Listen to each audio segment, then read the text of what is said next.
السلام علیکم ورحمۃ اللہ وبرکاتہ۔ الحمد للہ نحمده ونستعینه ونستغفره ونؤمن به ونتوکل علیہ ونعوذ باللہ من شرور انفسنا ومن سیئات اعمالنا من يهده الله فلا مضل له ومن يضلله فلا هادي له ونشهد أن لا إله إلا الله وحده لا شريك له ونشهد أن سيدنا ومولانا محمدا عبده ورسوله صلى الله تعالى عليه وعلى آله وأصحابه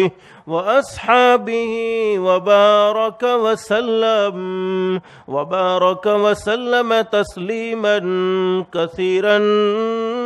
كثيرا أما بعد فأعوذ بالله من الشيطان الرجيم بسم الله الرحمن الرحيم لقد من الله على المؤمنين إذ بعث فيهم رسولا من أنفسهم يتلو عليهم آياته ويزكيهم ويعلمهم الكتاب والحكمة وإن كانوا من قبل لفي ضلال مبين وقال الله تبارك وتعالى وما أرسلناك إلا رحمة للعالمين وقال النبي صلى الله عليه وسلم إن الله بعثني رحمة للعالمين وهدى للعالمين أو كما قال النبي صلى الله عليه وسلم صدق الله العلي العظيم وصدق رسوله النبي الكريم رب اشرح لي صدري ويسر لي أمري واحلل عقدة من لساني يفقهوا قولي سبحانك لا علم لنا إلا ما علمتنا إنك أنت العليم الحكيم۔ درود شریف پڑھ لے۔ اللہم صلی علی محمد وعلی آل محمد کما صلیت علی ابراہیم وعلی آل ابراہیم انک حمید مجید۔ اللہم بارک علی محمد وعلی آل محمد كما باركت على إبراهيم وعلى آل إبراهيم إنك حميد مجيد۔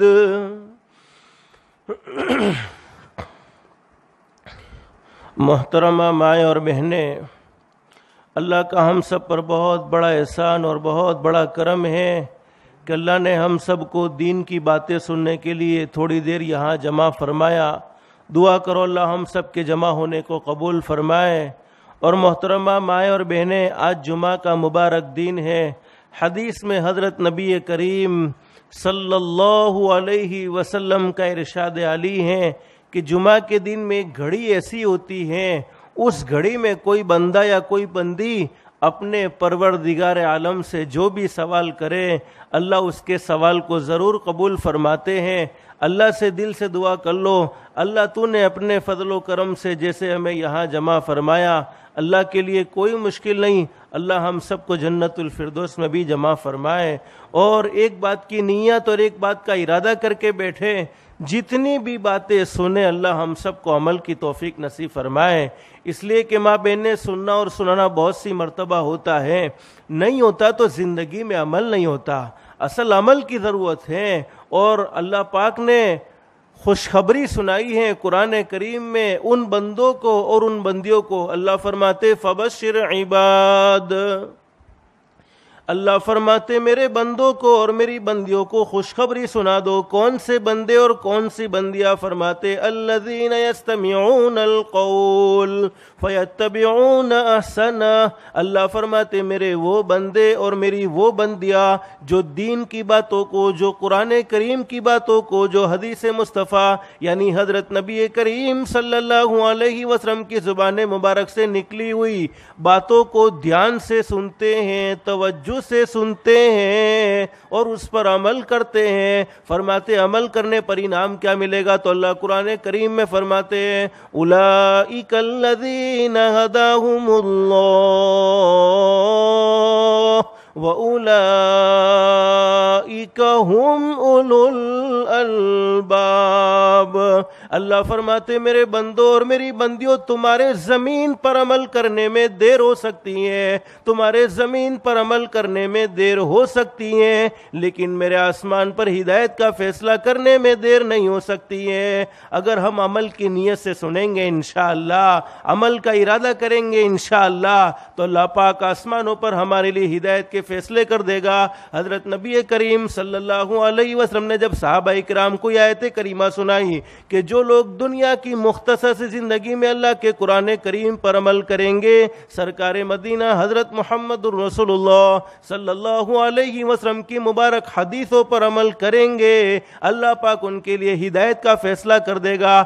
صحابی نے سوال کر لیا اللہ کے نبی ہدایت کے فیصلے کا کیا مطلب ہے؟ حضرت نبی کریم صلی اللہ علیہ وسلم نے ارشاد فرمایا چاہے نہ چاہے اللہ موت کے وقت اسے کلمہ نصیب فرما دے گا. اس سے بڑا انعام کیا ہو سکتا ہے؟ اللہ دنیا کی مختصر سی زندگی میں ہمارے لیے ہدایت کا فیصلہ کر دیں گا. اور میری محترمہ مائیں اور بہنیں، دنیا کی مختصر سی زندگی میں انسان کو سب کچھ مل جائے، اچھا مکان، اچھی دکان، اچھا گھر، لیکن ہدایت نہ ملے، اعمال صالحہ کی توفیق نہ ملے، اس انسان کی دنیا کی زندگی بیکار ہے. اللہ حفاظت فرمائے، اللہ حفاظت فرمائے. جس کی دنیا کی زندگی اللہ کو ناراض کر کے بگڑ گئی، اللہ حفاظت فرمائے، اس کی آخرت کی زندگی کبھی درست نہیں ہو سکتی. اس لیے کہ اللہ پاک نے دنیا کی زندگی آخرت کی زندگی سنوارنے کے لیے نصیب فرمائی ہے، دنیا کی زندگی آخرت کی زندگی بنانے کے لیے نصیب فرمائی ہے.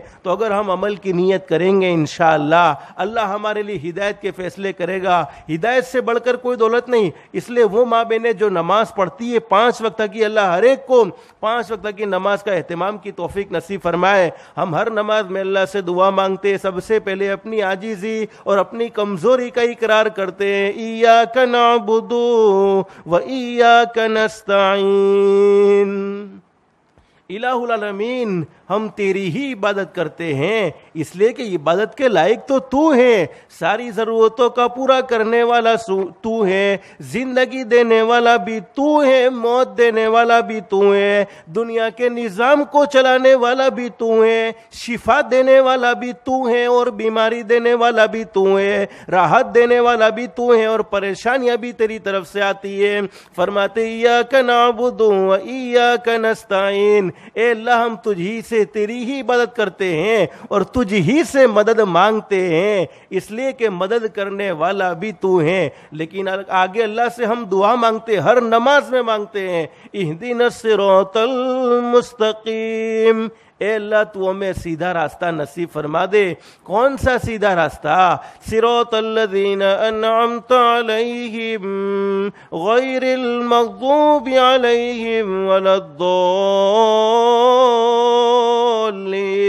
اے اللہ تو ہمیں سیدھا راستہ نصیب فرما دے، وہ سیدھا راستہ جس پر چلنے سے تو خوش ہوتا ہے، وہ سیدھا راستہ جس پر چلنے سے تیری طرف سے انعامات کی بارش ہوتی ہے. اور ایسے راستے سے ہم سب کو بچا لینا جس راستے پر چلنے سے تو ناراض ہوتا ہو، جس راستے پر چلنے سے تیرا غضب جوش میں آتا ہو. تو محترمہ مائیں اور بہنیں، اگر ہم عمل کی نیت کریں گے انشاءاللہ اللہ ہمارے لیے ہدایت کے فیصلے کرے گا. اللہ ہم سب کو عمل کی توفیق نصیب فرمائے. اس وقت ہم مجھے مجھے مختصر سے وقت میں کوئی لمبی چوڑی باتیں نہیں کرنی، بس مختصر سی کچھ باتیں آپ کی خدمت میں پیش کرنی ہے۔ اللہ سے دل سے دعا ہے، اللہ سب سے پہلے مجھے پھر آپ کو عمل کی توفیق نصیب فرمائے۔ میری محترمہ مائیں اور بہنیں، اللہ پاک نے ہمیں دنیا میں بے شمار نعمتوں سے نوازا ہے اور ہم پر بے شمار احسانات کیے ہیں، اور قرآن کریم کے ایک مقام پر اللہ فرماتے ہیں ان تعدوا نعمت اللہ لا تحصوها۔ اللہ فرماتے میرے بندوں اور میری بندیوں، میری طرف سے ملنے والی نعمتوں کو، میری طرف سے ملنے والے انعامات کو اگر تم گننا چاہو تو گن نہیں سکتے، شمار کرنا چاہو تو شمار نہیں کر سکتے۔ جیسے آسمان کا ایک ایک ستارہ اللہ کی نعمت ہے، کوئی ستاروں کو گننا چاہے تو نہیں گن سکتا۔ بارش کا ایک ایک قطرہ اللہ کی نعمت ہے، کوئی بارش کے قطرات کو گننا چاہے تو نہیں گن سکتا۔ مٹی کا ایک ایک ذرہ اللہ کی نعمت ہے، کوئی مٹی کے ذرات کو گننا چاہے تو نہیں گن سکتا۔ ہمارے جسم کا، ہمارے بدن کا، ہماری باڈی کا ایک ایک بال اللہ کی نعمت ہے، کوئی جسم کے بالوں کو گننا چاہے تو نہیں گن سکتا۔ ہماری ہر سانس اللہ کی نعمت ہے، کوئی سانسوں کو گننا چاہے تو نہیں گن سکتا۔ الغرض اللہ نے ہمیں بے شمار نعمتوں سے نوازا ہے، ہم پر بے شمار احسانات کیے ہیں، لیکن تمام نعمتوں میں سب سے عظیم نعمت اللہ پاک نے ہمیں اس دنیا کی مختصر زندگی میں نصیب فرمائی ہے، وہ ہے دولت ایمان۔ انسان کو دنیا کی زندگی میں سب کچھ مل جائے لیکن ایمان نہ ملے، اعمال صالحہ کی توفیق نہ ملے، اس انسان کی دنیا کی زندگی بیکار ہے۔ میری محترمہ مائیں اور بہنیں، اللہ نے ہمیں ایمان کی دولت سے مالا مال فرمایا ہے۔ اللہ سے دل سے دعا کر لو اللہ ہمیں ایمان کی قدردانی کی توفیق نصیب فرمائے۔ لیکن حدیث پاک میں بڑی عجیب و غریب بات بیان فرمائی ہے۔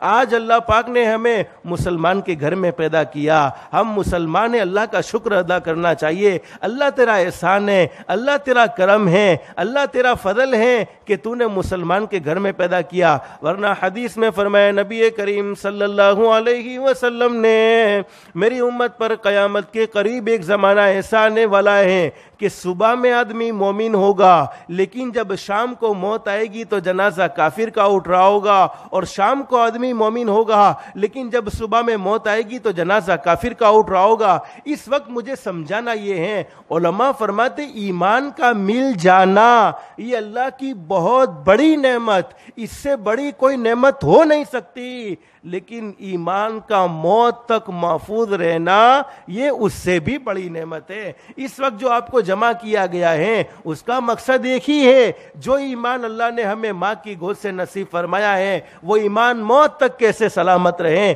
ورنہ حدیثوں میں تو موجود ہے صبح میں آدمی مومن ہوگا اور جب شام کو موت آئے گی تو جنازہ کافر کا اٹھ رہا ہوگا، شام کو آدمی مومن ہوگا لیکن جب صبح میں موت آئے گی تو جنازہ کافر کا اٹھ رہا ہوگا۔ اللہ ایسی گھڑی سے ہم سب کی حفاظت فرمائے۔ لیکن قرآن کریم میں بھی اس بات کو بیان فرمایا بل اللہ یمن علیکم ان ہداکم للایمان ان کنتم صادقین۔ اللہ فرماتے میرے بندو اور میری بندیوں یہ مت سمجھنا کہ تم اپنی مرضی سے مسلمان کے گھر میں پیدا ہو گئے ہو، تم اپنی مرضی سے ایمان والے کے گھر میں پیدا ہو گئے ہو۔ اللہ فرماتے یہ تو میں نے تم پر احسان کیا ہے، میں نے تم پر فضل کا معاملہ کیا ہے، میں نے تم پر کرم کا معاملہ کیا ہے۔ فرماتے بل اللہ یمن علیکم کہ میں نے تمہیں ایمان کی دولت سے مالا مال فرمایا، ورنہ اللہ فرماتے میں چاہتا تو میرے بندوں میری بندیوں تم کو یہودی کے گھر میں بھی پیدا کر سکتا تھا، تم کو عیسائی کے گھر میں بھی پیدا کر سکتا تھا، تم کو مجوسی کے گھر میں بھی پیدا کر سکتا تھا، لیکن یہ میرا احسان ہے، یہ میرا کرم ہے، یہ میرا فضل ہے کہ میں نے تمہیں ایمان کی دولت سے مالا مال فرمایا ہے۔ اللہ ہم سب کو ایمان کی قدردانی کی توفیق نصیب فرمائے۔ اب آپ کے دل میں سوال یہ ہوتا ہوگا ہم نے کب ایمان کی ناقدری کی ہے، ہم نے کب ایمان کی ناقدری کی ہے؟ اور قرآن کریم میں بھی اللہ پاک نے اصول بیان فرما دیا، فرماتے لئن شکرتم لزیدنکم ولئن کفرتم ان عذابی لشدید۔ اللہ فرماتے میرے بندوں اور میری بندیوں سن لو، یہ میرا قانون ہے۔ اللہ فرماتے یہ میرا قانون ہے، یہ میرا دستور ہے، یہ میرا اصول ہے۔ میں جو نعمتیں تمہیں نصیب کرتا ہوں، میری طرف سے تمہیں جو نعمتیں ملتی ہیں، اگر تم ان نعمتوں کی قدردانی کرتے ہو، ان نعمتوں کا شکر ادا کرتے ہو، تو میرا اصول یہ ہے کہ میں نعمتوں کو بڑھاتا چلا جاتا ہوں۔ لیکن اللہ فرماتے لَإِن شَكَرْتُمْ لَأَزِيدَنَّكُمْ، نعمت کی قدردانی کرنے پر نعمت بڑھتی رہتی ہے۔ وَلَئِن كَفَرْتُمْ إِنَّ عَذَابِي لَشَدِيدٌ، اللہ فرماتے میرے بندو اور میری بندیوں سن لو، اگر تم نے میری نعمت کی ناقدری کی، ایمان کی ناقدری کی، میری نعمت کی ناقدری کی، اپنے مسلمان ہونے کی تم نے ناقدری کی، تو فرماتے ان عذابی لشدید، پھر میرا عذاب بھی بڑا سخت ہے۔ اب سوال یہ ہوتا ہے ہم نے ایمان کی کب ناقدری کی ہے؟ ایک مسلمان مرد ہے، ایک مسلمان عورت ہے، وہ مسلمان ہیں، وہ نماز نہیں پڑھتا تو سمجھ لو وہ ایمان کی ناقدری کرنے والا ہے۔ ایک مسلمان عورت ہے، چونکہ یہ بیان عورتوں کے لیے ہے اس لیے ماں بہنیں میں آپ کو کہہ رہا ہوں، ایک مسلمان عورت ہے جس کو اللہ نے تندرستی نصیب فرمائی ہے، جس کو اللہ نے تندرستی نصیب فرمائی ہے، وہ نماز کو نہیں پڑھتی، رمضان کے روزے نہیں رکھتی، اپنے آپ کو پردے میں نہیں رکھتی، اپنے آپ کو گناہوں سے نہیں بچاتی، تو سمجھ لینا چاہیے یہ ایمان کی ناقدری ہے۔ اللہ ہم سب کو ایمان کی قدردانی کی توفیق نصیب فرمائے۔ اب اللہ نے ہمیں عظیم نعمت نصیب فرمائی، ایمان جیسی عظیم نعمت اس دنیا میں کوئی نہیں ہے۔ اللہ سے دل سے دعا کر لو اللہ ہمیں ایمان موت تک اللہ پاک سلامت رکھے، ہمارے پاس ایمان کو سلامت رکھے، اللہ ہمیں ایمان کی قدردانی کی بھی توفیق نصیب فرمائے، اور ایمان کے تقاضوں پر اللہ ہم سب کو عمل کی توفیق نصیب فرمائے۔ اب ایمان لانے کے بعد ایک مسلمان مرد کی کیا ذمہ داری ہوتی ہے، ایک مسلمان عورت کی کیا ذمہ داری ہوتی ہے، مسلمان مرد کو کیسا رہنا چاہیے، مسلمان عورت کو کیسا رہنا چاہیے، اس ایمان کی حقیقت کو جو ایمان اللہ نے ہمیں نصیب فرمایا، اس ایمان کی حقیقت کو سمجھانے کے لیے اللہ پاک نے انبیاء کرام کا سلسلہ شروع فرمایا۔ سب سے پہلے نبی حضرت آدم علیہ السلام آئے، پھر ان کے بعد نبی آتے گئے، تمام کے تمام نبیوں کی ایک ہی دعوت رہی، او لوگو اللہ کو مانو، اللہ کی مانو، او لوگو اللہ کو مانو، اللہ کی مانو، اللہ کو مانو، یعنی کرنے دھرنے والی ذات اللہ کی ہے، عزت دینے والی ذات اللہ کی ہے، ذلیل کرنے والی ذات اللہ کی ہے، کائنات کا نظام چلانے والی ذات اللہ کی ہے، ہماری ضرورتوں کو پورا کرنے والا اللہ ہے، سکھ دینے والا بھی اللہ ہے، دکھ دینے والا بھی اللہ ہے، راحت دینے والا بھی اللہ ہے، پریشانیاں دینے والا بھی اللہ ہے، سارے احوال سب کچھ کرتا ہے تو اللہ ہی کرتے ہیں۔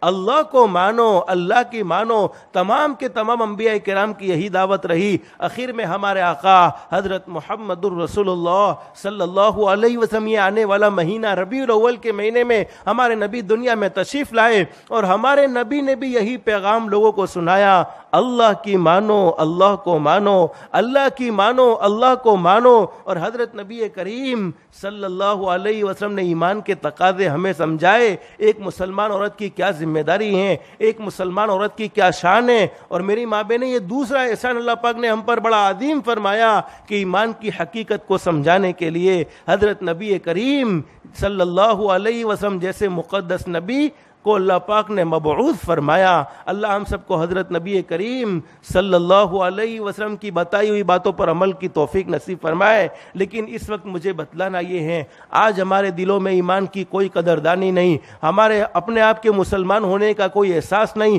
اللہ پاک نے اتنے بڑے حالات میں، اتنی بڑی بڑی آزمائشوں میں ہمیں مبتلا کیا۔ کورونا وائرس کی وجہ سے آپ نے دیکھا کہ کئی لوگ پریشان ہو گئے، کئی لوگ روزی سے بے روزی ہو گئے۔ سارا نظام اللہ کے ہاتھ میں ہے۔ اللہ پاک کن فیکون کا مالک ہے، وہ چاہے تو ایک سیکنڈ میں سارے حالات کو تبدیل کر سکتا ہے، لیکن کبھی کبھی اللہ پاک اپنے بندوں کو اور اپنی بندیوں کو آزماتے ہیں۔ اللہ کو حق ہے، اللہ آزما سکتا ہے۔ اس وقت چونکہ ہمارے دل میں یہ خیال ہوگا، میری محترمہ مائیں اور بہنیں، جتنا ہمارے بچوں سے ہمیں محبت ہے، چونکہ جو ماں بنی ہوئی عورتیں وہ جانتی ہیں ان کو ان کے بچوں سے کتنی محبت ہوتی ہے، جتنا آپ لوگوں کو اپنے بچوں سے محبت ہے اس سے کئی گنا زیادہ اللہ ہم سے محبت کرتا ہے، اللہ ہم پر کیسے زیادتی کر سکتا ہے؟ اللہ ہم پر ظلم نہیں کرتا، بلکہ اللہ خود فرماتے میں نے تو ظلم اپنے لیے بھی حرام کر دیا اور اپنے بندوں کے لیے بھی میں نے ظلم حرام کر دیا۔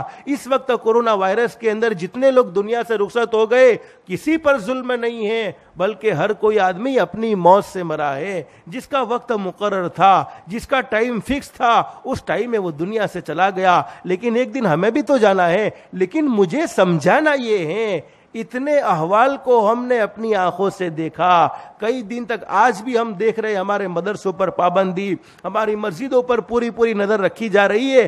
آخر ان احوال کو سامنے رکھتے ہوئے تو ہمیں اپنے مسلمان ہونے کا احساس ہو جانا چاہیے تھا کہ ہماری زندگی کیسی ہونی چاہیے، لیکن کوئی احساس نہیں۔ کیوں؟ اس لیے کہ ایمان کے لیے کچھ محنت نہ ہوئی، ایمان کے لیے کچھ خرچ نہ ہوا۔ لیکن ماں بہنیں، میں آپ کو اکثر کہا کرتا ہوں، مستورات میں جب بھی باتیں ہوتی ہے میں کہا کرتا ہوں، عورتوں کے لیے کوئی لمبے بیان کی کوئی ضرورت نہیں ہے، کوئی لمبی تقریروں کی کوئی ضرورت نہیں ہے۔ تمہارا دین تو بہت آسان ہے، بس تم دین پر عمل کرنے والی بن جاؤ۔ لیکن تاریخ میں ایسی عورتیں بھی موجود ہیں، آج ہم مسلمان ہیں، اللہ نے ایمان کی دولت سے مالا مال فرمایا، پھر بھی آج کی عورت کو یہ بات کہتے ہوئے ذرا بھی احساس نہیں ہوتا کہ 24 گھنٹے میں مجھے گھر کے کام کی وجہ سے 5 وقت کی نماز پڑھنے کا ٹائم نہیں ملتا، 5 وقت کی نماز ادا کرنے کا ٹائم نہیں ملتا۔ لیکن میں آپ کو ایسی عورتوں کی داستان بھی سنا سکتا ہوں کہ جنہوں نے ایمان کے خاطر کیا کیا قربانی پیش کی ہے۔ حضرت موسیٰ علیہ السلام ایک نبی ہے جن کا نام آپ نے سنا ہوگا۔ ہمارے نبی حضرت محمد الرسول اللہ صلی اللہ علیہ وسلم کے تشریف لانے سے پہلے بہت سے انبیاء کرام تشریف لائے، ان میں سے ایک نبی حضرت موسیٰ علیہ السلام۔ ان کے زمانے میں ایک ظالم بادشاہ جس کو کہتے ہیں فرعون، اور وہ ایسا ظالم تھا جس نے اس درجے کا ظلم کیا تھا کہ وہ اپنے آپ کو انا ربکم الاعلی خدائی کا دعویٰ کرنے والا تھا کہ رب تو میں ہوں، خدا تو میں ہوں۔ ظلم کی حدیں وہ پار کر چکا تھا۔ فرعون کے حضرت موسیٰ علیہ السلام کے زمانے میں ایک عورت تھی جو فرعون کی خادمہ تھی، جو فرعون کے گھر میں کام کرنے والی تھی، اور اس کی 2 بیٹیاں تھی، معصوم بچیاں تھی، ایک 3-4 سال کی تھی اور ایک دودھ پیتی بچی تھی۔ لیکن اس عورت کو بات سمجھ میں آ گئی کہ کرنے دھرنے والی ذات اللہ کی ہے، عزت دینے والی ذات اللہ کی ہے، ذلیل کرنے والی ذات اللہ کی ہے، اس لیے عبادت کرنی ہے تو اللہ کی کرنی ہوگی، رب ماننا ہے تو حضرت موسیٰ کے رب کو رب ماننا ہوگا۔ لیکن فرعون کو پتا چلا کہ میرے گھر میں کام کرنے والی نوکرانی ہے، میرے گھر میں کام کرنے والی خادمہ ہے جو مجھے خدا نہیں مانتی، جو مجھے خدا نہیں مانتی، جو مجھے خدا تسلیم نہیں کرتی، اور وہ موسیٰ کے رب کو خدا مانتی ہیں، موسیٰ کے رب پر ایمان لے آئی ہیں۔ چنانچہ فرعون کو بڑا غصہ آیا، کیونکہ وہ تھا بڑا ظالم۔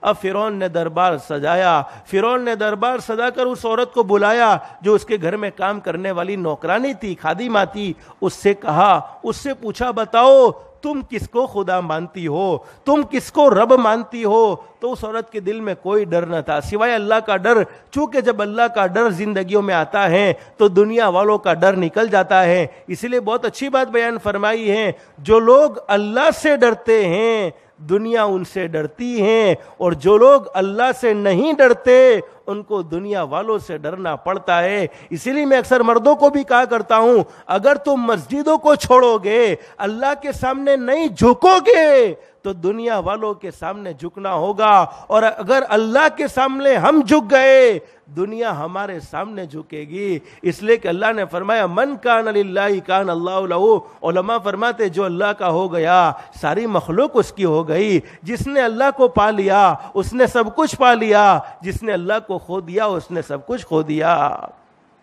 اب اس عورت نے بالکل بغیر ڈرے کہہ دیا، میں تو ایک اللہ کو رب مانتی ہوں جو مجھے پیدا کرنے والا ہے، جو تجھے بھی پیدا کرنے والا ہے، تیری بادشاہی تجھے مبارک، لیکن میں تجھے رب ماننے کو تیار نہیں، میں تجھے خدا ماننے کو تیار نہیں۔ اب فرعون نے اپنے ملازموں کو آرڈر دیا کہ یہ عورت میرا انکار کر رہی ہے، یہ عورت موسیٰ کے رب پر ایمان لے آئی ہے، اسے کڑی سے کڑی سزا ہونی چاہیے. عورت تو کمزور ہوتی ہیں, عورت تو کمزور ہوتی ہیں. اب فرعون نے ظلم کی حدیں پار کر دی. علماء نے بڑی عجیب بات لکھی ہے. فرعون نے اپنے دربار میں اپنے درباریوں سے کہا کہ آگ کو جلائی جائے, اس میں ایک بہت بڑا برتن رکھا جائے جس کو ہم کہتے تپیلا یا کڑائی, کوئی بھی بڑا برتن رکھا جائے جس میں تیل ڈالا جائے اور تیل کو گرمایا جائے اور اس تیل میں اس کی دونوں بچیوں کو ڈال دیا جائے اور اسے بھی ڈال دیا جائے. اب دیکھو اس وقت اگر وہ شریعت میں اجازت تھی کہ اس قدر شدت کا ظلم تھا, اگر وہ وقتی طور پر اللہ کا انکار کر دیتی تو وہ گنہگار نہ ہوتی, لیکن وہ ایمان پر کیسی ڈٹی ہوئی ہیں. فرعون ظالم نے اس کی 3-4 سال کی بچی کو پکڑا اور کہا کہ اب بھی موسیٰ کے رب کا انکار کر دے ورنہ یہ تیری بچی کو تیل میں جلا دیا جائے گا. اب وہ بچی اماں اماں چلا رہی ہے.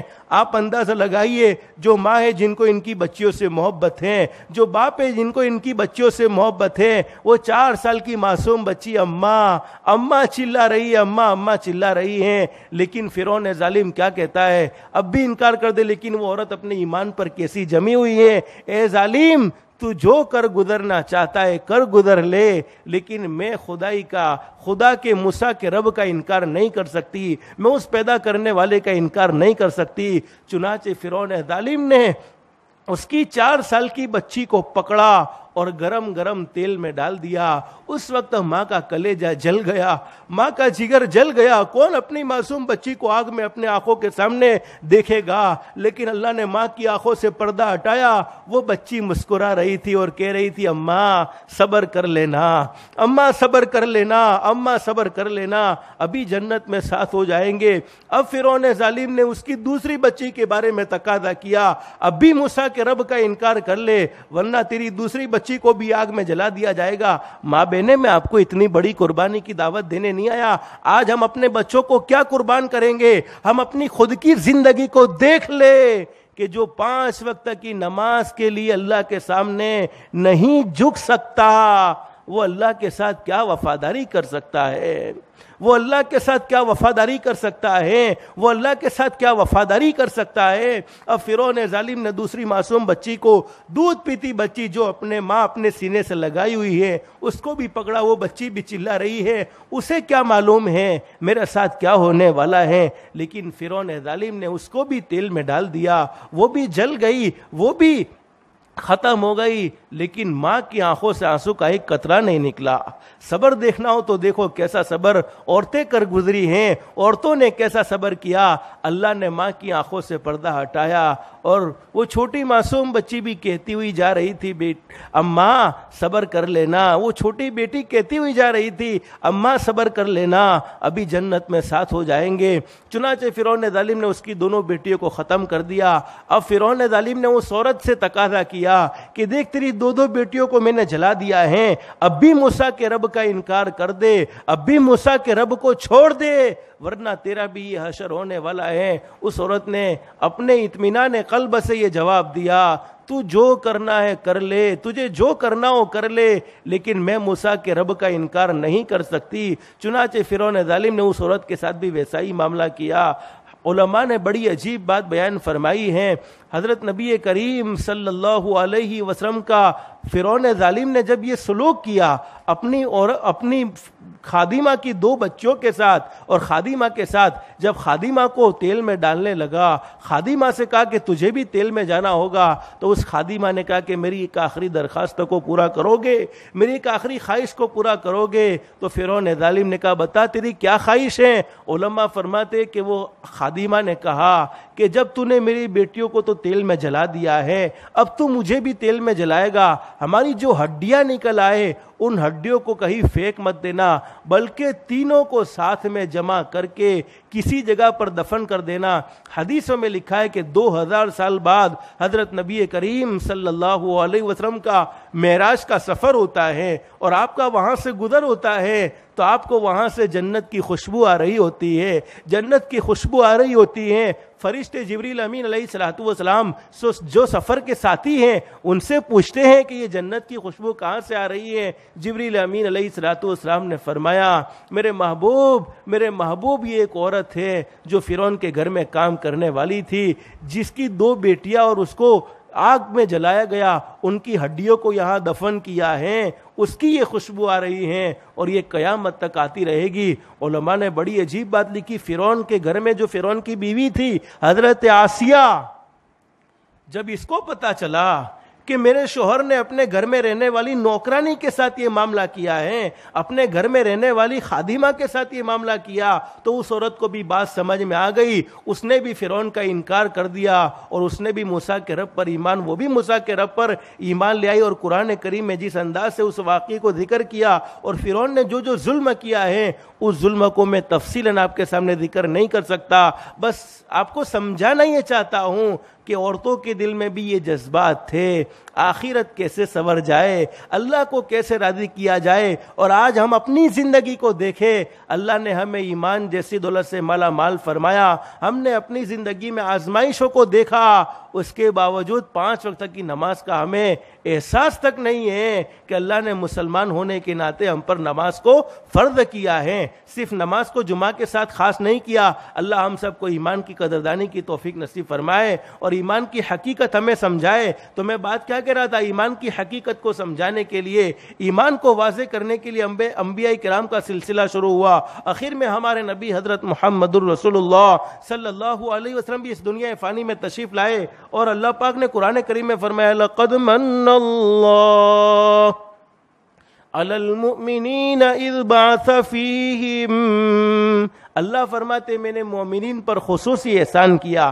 عمومی احسان تو تمام پر ہیں لیکن مومنین پر خصوصی احسان کیا؟ کیا احسان؟ لقد من اللہ علی المؤمنین اذ بعث فیہم رسولا من انفسہم، اللہ فرماتے میں نے اپنے محبوب کو تمہاری طرف نبی بنا کر بھیجا، یتلو علیہم آیاتہ ویزکیہم، تاکہ وہ تمہیں قرآن کریم سنائے، ویزکیہم، تمہارے دلوں کو گندگیوں سے، تمہارے دلوں کو دشمنیوں سے، تمہارے دلوں کو حسد سے، تمہارے دلوں کو عداوت سے پاک اور صاف کر دے، وَيُعَلِّمُهُمُ الْكِتَابَ وَالْحِكْمَةَ، اور تمہیں کتاب و حکمت کی باتیں سکھلائے۔ اور آگے اللہ کیا فرماتے، وَإِن كَانُوا مِن قَبْلُ لَفِي ضَلَالٍ مُبِينٍ، میں نے اگر اپنے محبوب کو نہ بھیجا ہوتا، اپنے محبوب کو نہ بھیجا ہوتا تو تم جہنم کے راستے پر تھے، تم گمراہی پر تھے، لیکن میرے محبوب نے آ کر تمہیں جنت کا راستہ بتلایا۔ اس وقت مجھے مختصر آپ کو بتلانا یہ میری ماں بہنیں، اللہ پاک نے آپ پر بہت بڑا احسان فرمایا ہے۔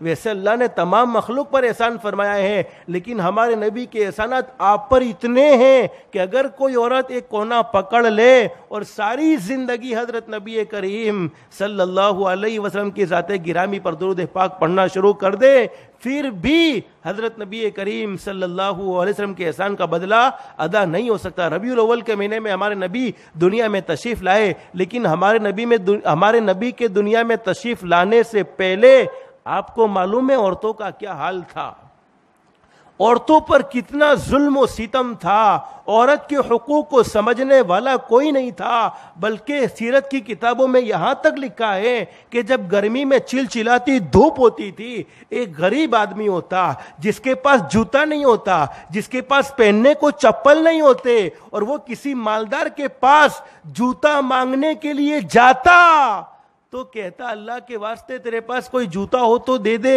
میرے پیر چلچلاتی دھوپ میں جل رہے ہیں، اگر میرے گھر میں بیٹی پیدا ہوگی تو میں تجھے جوتے کے بدلے میں بیٹی دوں گا۔ یعنی بیٹیوں کی کوئی قدر و قیمت نہیں تھی، بلکہ ان کو جوتوں کی قیمت میں بیچا جاتا تھا۔ لیکن ہمارے نبی نے آ کر کیا مقام اور کیا مرتبہ نصیب فرمایا حدیث میں حضرت نبی کریم صلی اللہ علیہ وسلم نے ایمان کے بعد تمام نعمتوں میں، اللہ کی نعمتوں میں ایک عظیم نعمت المرأۃ الصالحہ بھی ہے، یعنی نیک عورت بھی ہیں۔ لیکن حضرت نبی کریم صلی اللہ علیہ وسلم نے تمہیں ایک مقام اور ایک مرتبہ دیا ہے، تم اپنے مقام کو سمجھنے والی بن جاؤ، تم اپنے مرتبے کو سمجھنے والی بن جاؤ کہ تمہیں اللہ کے نبی نے کیا شان نصیب فرمائی ہے۔ آج تم سوچتی ہو کہ تمہارے لیے دین پر چلنا بڑا مشکل، کوئی مشکل نہیں ہے، بلکہ میں تم کو بطور مثال ایک دو باتیں بتلاتا ہوں۔ آج تم اپنے گھر میں جھاڑو لگاتی ہو، تمہاری نیت کیا ہوتی ہے کہ گھر اچھا لگنا چاہیے، گھر میں صفائی ہونی چاہیے، یہ بھی نیت ہونی چاہیے،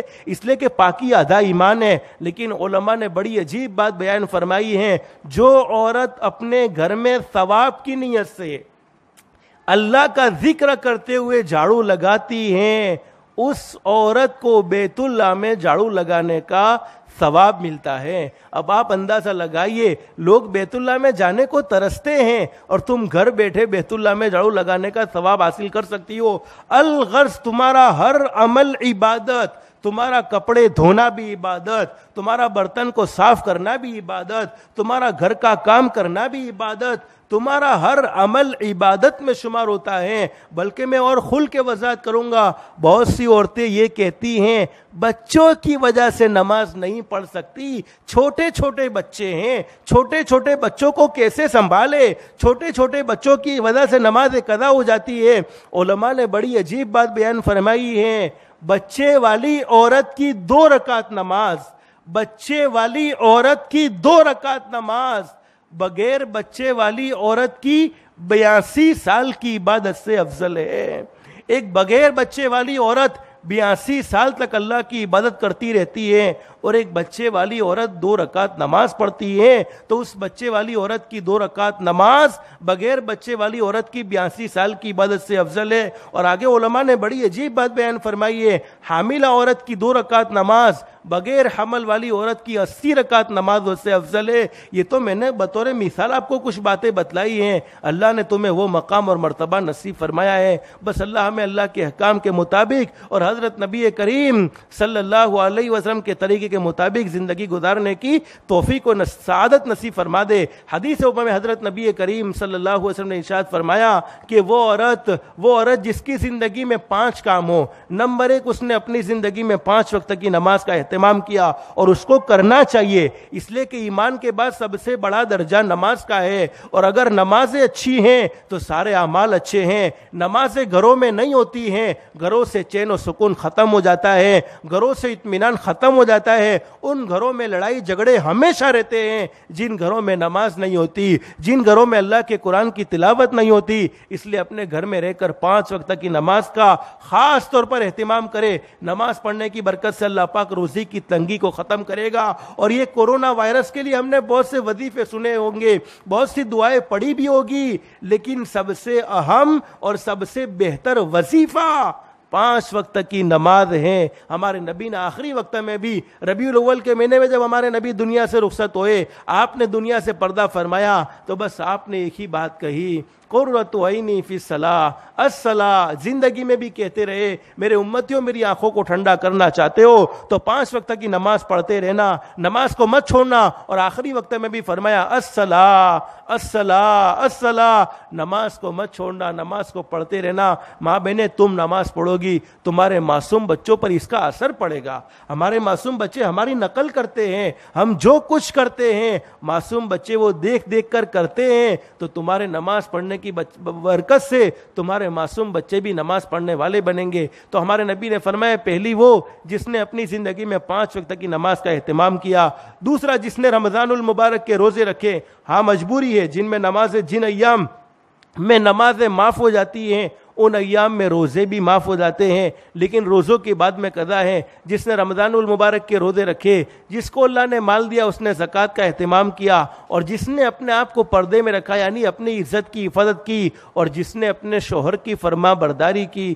حدیث پاک میں حضرت نبی کریم صلی اللہ علیہ وسلم نے ارشاد فرمایا وہ عورت کامیاب ہے، اور وہ جنت کے 8 دروازوں میں سے جس دروازے سے جنت میں داخل ہونا چاہے داخل ہو سکتی ہیں۔ آپ اندازہ لگائیے ماں بہنیں، جنت میں داخل ہونے کے لیے تو ایک دروازہ بھی کافی ہے، لیکن یہ تمہارے اکرام کے طور پر، تمہارے احترام کے طور پر ہمارے نبی نے یہ بات بیان فرمائی ہے کہ جنت کے جس دروازے سے داخل ہونا چاہے داخل ہو سکتی۔ کتنے بجے تک کا ٹائم ہے؟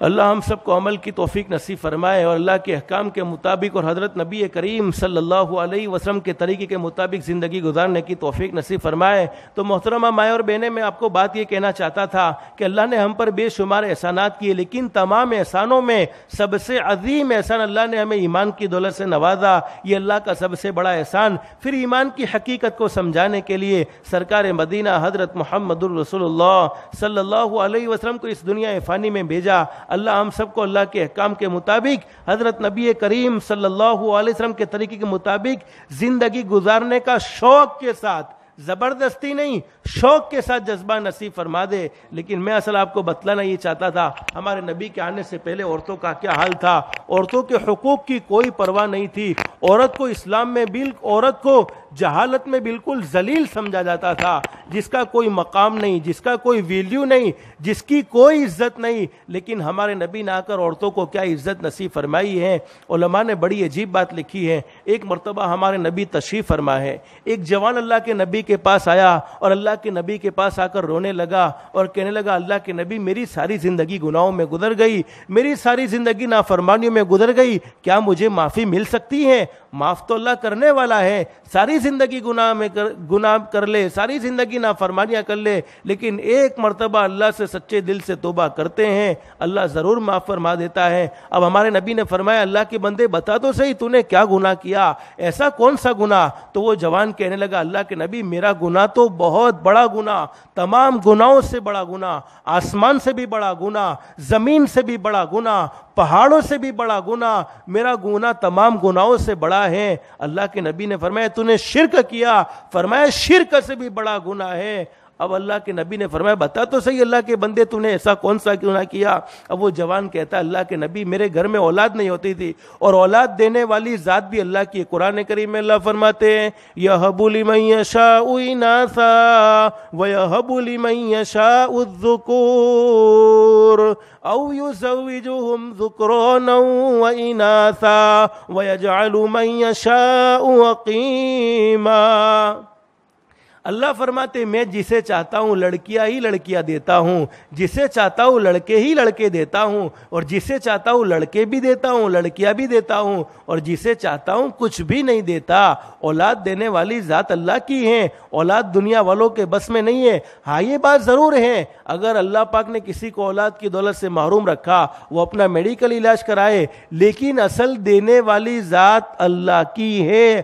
اللہ کے سوا کوئی درگاہ والا کہ کوئی تعویذ والا کسی کو اولاد نہیں دے سکتا ہے۔ یہ بات اللہ قرآن کریم میں بیان فرماتے ہیں۔ تو وہ جوان نے کہا اللہ کے نبی میرے گھر میں اولاد نہیں ہوتی تھی، لیکن 14 سال کے بعد ایک بیٹی پیدا ہوئی۔ اس زمانے میں جب بھی بیٹیاں پیدا ہوتی تھی تو ان کو زمین میں زندہ دفن کر دیا جاتا تھا۔ اس زمانے میں جب ہمارے نبی دنیا میں تشریف نہیں لائے تھے، جہالت کا زمانہ تھا، گمراہی کا زمانہ تھا۔ اس زمانے میں بیٹیوں کے پیدا ہونے کو عیب سمجھتے تھے کہ ہمارے گھر میں داماد آئے گا، ہمارے گھر میں جمائی آئے گا۔ وہ گھر میں داماد کو، گھر میں جمائی کو عیب سمجھتے تھے۔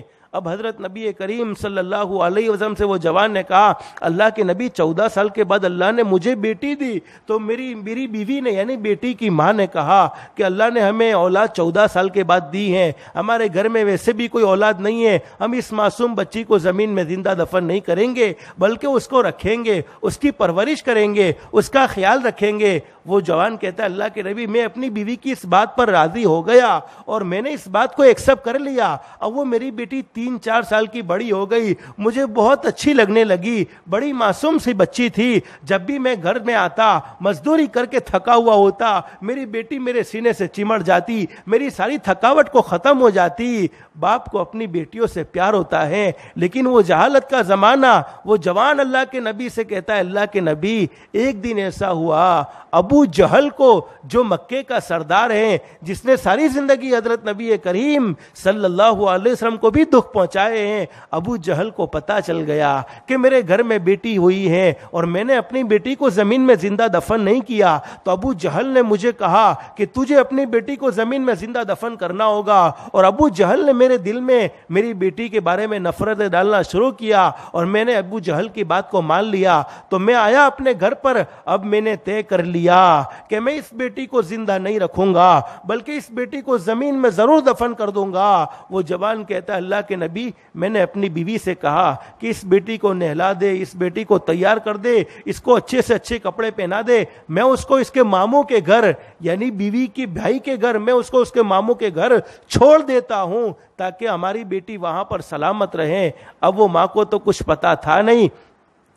اب وہ جوان کہتا ہے اللہ کے نبی میری بیوی نے تو میری بیٹی کو تیار کر دیا, اب وہ میں معصوم بچی کو لے کر جا رہا ہوں, میں نے ہاتھ میں رسی بھی لے لی ہے چھپ کر, اور ایک کھودنے کے لیے کدال کو بھی ساتھ میں رکھا ہوا ہے, لیکن اللہ کے نبی میں نے جنگل کا راستہ اختیار کیا. میری بیٹی 4 سال کی ہو چکی تھی. میری بیٹی نے پوچھا ابا یہاں پر تو میرے ماموں کا کوئی گھر نہیں ہے, میرے ماموں کا کوئی گھر نہیں ہے, تم مجھے کہاں لے جا رہے ہو؟ وہ جوان کہتا ہے اللہ کے نبی میں نے اپنی بیٹی سے کہا بیٹی خاموش. وہ معصوم 4 سال کی بچی خاموش ہو گئی, لیکن پہنچتے پہنچتے میں ایک ویران جگہ پر گیا اور میں نے کھڈے کو کھودنا شروع کر دیا. وہ معصوم پھول جیسی بچی بھی اپنے معصوم ہاتھوں سے کھڈے کو کھود رہی ہے اور میرا ساتھ دے رہی ہے. اسے نہیں معلوم کہ اس کے ساتھ کیا ہونے والا ہے. وہ معصوم بچی مجھے پوچھ رہی ہے بار بار ابا یہ کیا کر رہے ہو؟ یہ چلچلاتی دھوپ ہے, یہ گرمی ہے, آپ کے سر پر آپ کی پیشانی پر پسینہ بہ رہا ہے, آخر یہ آپ کر کیا رہے ہو؟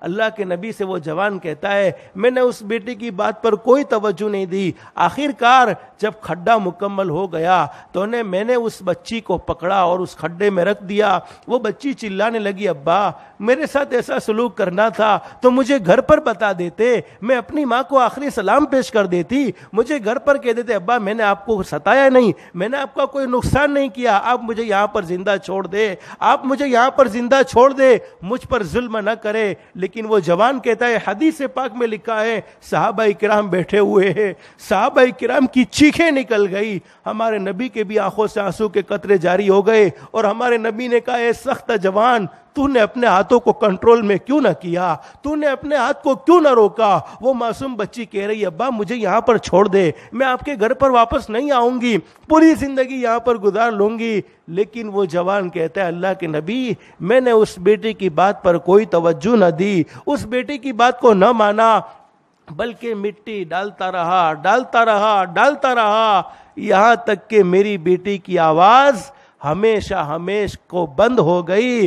اللہ کے نبی اس واقعے کو 40 دن گزر چکے ہیں, 40 دن سے میری بیٹی مجھے خواب میں آتی ہے اور بس ایک ہی بات کہتی ہے کل قیامت کا میدان ہوگا, اللہ کا فیصلہ ہوگا, حضرت نبی کریم صلی اللہ علیہ وسلم موجود ہوں گے, میرا ہاتھ ہوگا اور تمہارا گریبان ہوگا کہ تم نے مجھے کس جرم میں. اور قرآن کریم میں بھی فرمایا بِأَيِّ ذَنْبٍ قُتِلَتْ, اللہ کے نبی کے دنیا میں تشریف لانے سے پہلے بچوں کو زمین میں زندہ دفن کر دیا گیا. کل قیامت میں پوچھا جائے گا کون سے جرم میں تم نے بچوں کو زمین میں زندہ دفن کیا. اور آج بھی ہمارے معاشرے میں بھی جہالت کے اندر ہم نے ایسا بھی دیکھا ہے, آج تو چونکہ ایسے مشین پہلے سے موجود ہے اس لیے بچیاں پیدا ہوتی ہیں پھر زمین میں زندہ دفن کیا جاتا ہے, لیکن ابھی تو یہ بھی باتیں سننے کو ملی ہمیں بہت سی جگہوں پر کہ بچیوں کو دنیا میں آنے ہی دیتے نہیں ہیں, اس سے پہلے ہی رخصت کر دیتے ہیں.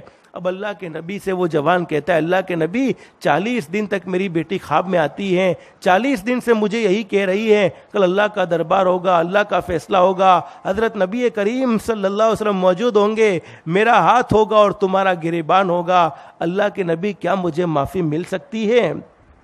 اللہ کے نبی مجھے کیا معافی مل سکتی ہے؟ ہمارے نبی کی آنکھوں میں آنسو تھے. فرمایا تو نے بہت بڑا گناہ کیا, تو نے آسمانوں سے بھی بڑا گناہ کیا, تو نے زمین سے بھی بڑا گناہ کیا, تو نے پہاڑ سے بھی بڑا گناہ کیا, تو نے کائنات سے بڑا گناہ کیا. لیکن اگر تو سچے دل سے توبہ کرتا ہے اور سچے دل سے میرے مذہب کو قبول کرتا ہے تو اللہ پاک تیرے اس گناہ کو بھی معاف فرما دے گا. پھر ہمارے نبی نے صحابہ کرام سے فرمایا میرے صحابہ کرام قیامت تک کے آنے والے لوگوں میں میری یہ بات پھیلا دینا, قیامت تک کے آنے والے لوگوں کو یہ بات سمجھا دینا, جس کے گھر میں 2 بچیاں ہو, جس کے گھر میں 2 بیٹی ہو اور اس نے ان کی اچھی تربیت کی, ان کا اچھا خیال رکھا, وقت پر ان کی مناسب جگہ پر اچھے سے اچھی شادی کر لی, میں محمد عربی اس کے لیے جنت کا اعلان کرتا ہوں, اس لیے کہ میں ان بیٹیوں کے لیے رحمت بنا کر بھیجا گیا ہوں جن کو بغیر قصور کے زمین میں زندہ دفن کر دیا گیا.